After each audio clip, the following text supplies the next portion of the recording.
I don't know if this happens for you sometimes, but when I'm thinking about the Dharma, reflecting on the Dharma,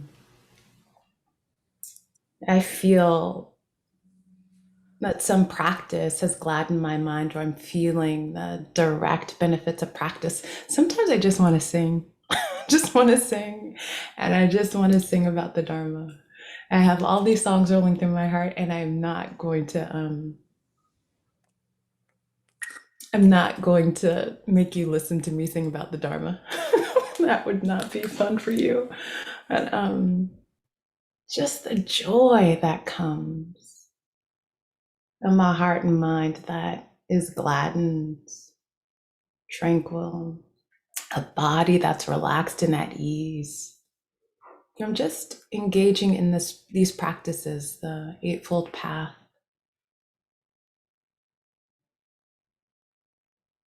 The Buddha is still speaking to us.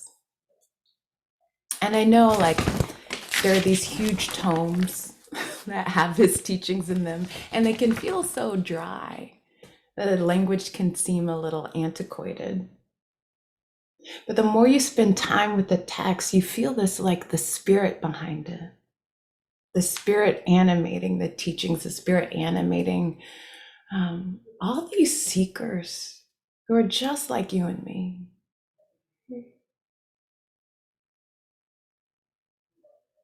A spirit that animates these teachings. The Buddha offered these out of compassion. There's let's see if I can find it.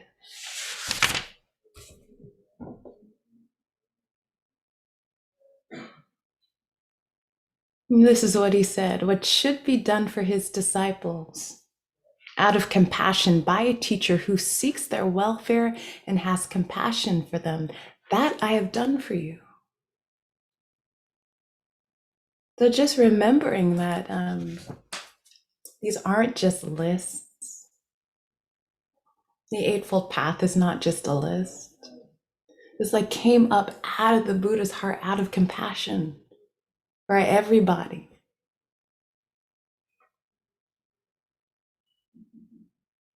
And just remembering the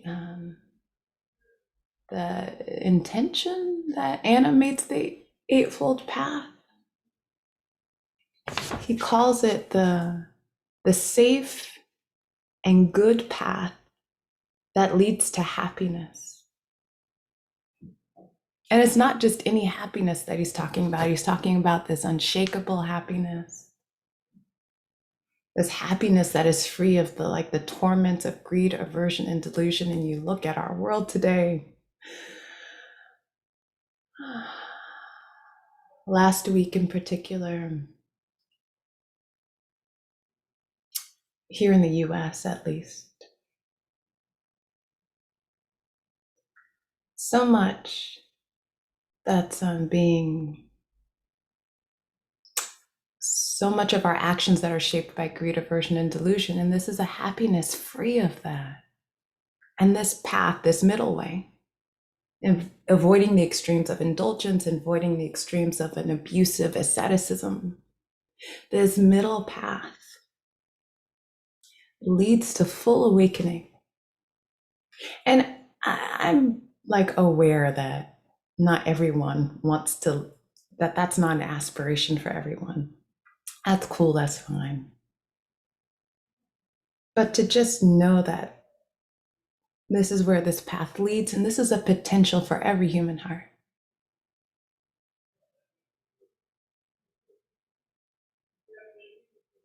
And I think as we work with the Eightfold Path, it's helpful to remember, what are our aspirations?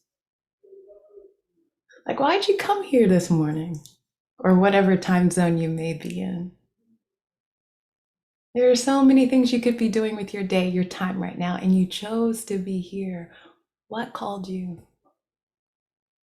Is it to be a safe space and a refuge for everybody, for all beings, to live with more compassion, to live with wisdom? Maybe it's just curiosity. What is this Dharma thing? What is this Eightfold Path thing?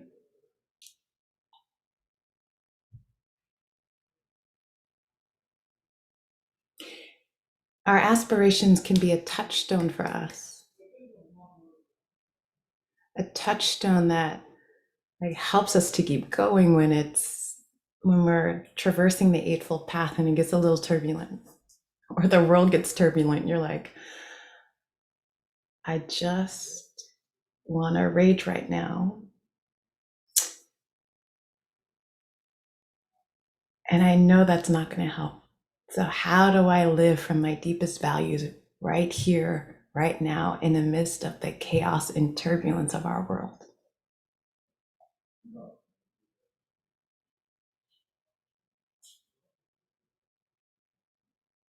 Not only can our aspirations be a touchstone, they can also be just a resting place for our hearts, because they're imbued with like wanting to live with compassion, wanting to live with wisdom. That has so much goodness in it. And just allowing the goodness of our aspirations to be a resting place for the heart. Yeah, like your mind might be all over the place during a meditation. That's fine. That's what minds do sometimes. But at the root of that, what brought you to the cushion is your sincerity, the goodness of your practice. Rest in that.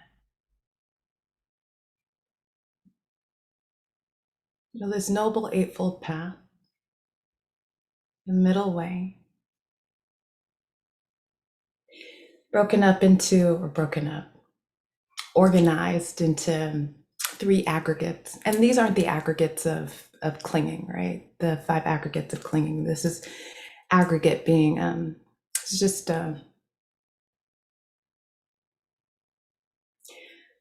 it's a translation of the Pali word khanda, which are just piles, heaps, collections. So this noble eightfold path organized into three different collections, three different groups of Sila, a heart that's ethically attuned. And when that heart that's attuned expresses itself in wise speech, wise action, wise livelihood. And then we have the Panna part of the path, wisdom, expressing itself in wise view and understanding of the Four Noble Truths, wise intention, letting go of the rapaciousness of greed, learning to be content with simplicity, letting go, renunciation, dedication to non-ill will, metta, dedication to non-cruelty, compassion. And then we have the grouping of Samadhi. So wise effort, wise mindfulness, wise concentration.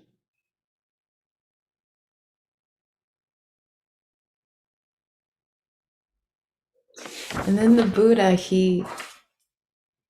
I'll just read it to you again. What should be done for his disciples out of compassion by a teacher who seeks their welfare and has compassion for them, that I have done for you.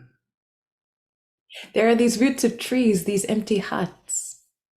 Meditate. Do not delay. So we've taken this. We've been taking this cyclical path through the Noble Eightfold Path and practicing with it. I say cyclical because it's not linear. The heart passes through these 8 factors and practices and learns to work with and incorporate these 8 ways of being into our life. So what part of the Eightfold Path calls your heart? What do you want to work with? There are these roots of trees, these empty huts. Meditate, do not delay. Practice. We have this precious opportunity with our lives, our time, our energy, our attention. We bring all of that to the practice. What do you feel called to work with in this Noble Eightfold Path? Is it the Sila aggregate, the Sila group? Is it Samadhi? Is it Panna? And just knowing that they don't work in isolation, like they're sometimes they're described as 8 strands of a rope that when they're combined create strength. And just knowing that when we focus and work with say Sila, this heart that's ethically attuned, that we are practicing and working with the aggregates or the group of path factors of samadhi, meditative development, and panya, wisdom development of the, or wisdom factors of the Noble Eightfold Path. They're not in isolation, they're in relationship.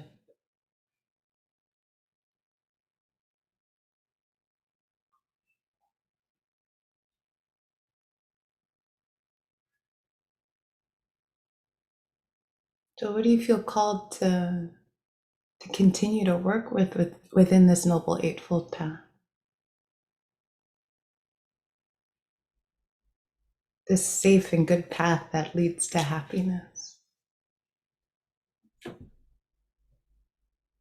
What should be done for its disciples out of compassion by a teacher who seeks for their welfare and has compassion for them, that I have done for you. There are these roots of trees, these empty huts. Meditate, do not delay. This is our instruction to you. Buddha is still speaking to us. Out of compassion, offering us this good and safe path that leads to complete freedom, complete liberation. And with our time, our energy, our attention, we get to practice this. We get to dedicate our lives to cultivating this Noble Eightfold Path together, together, together, together. We're very fortunate, very lucky.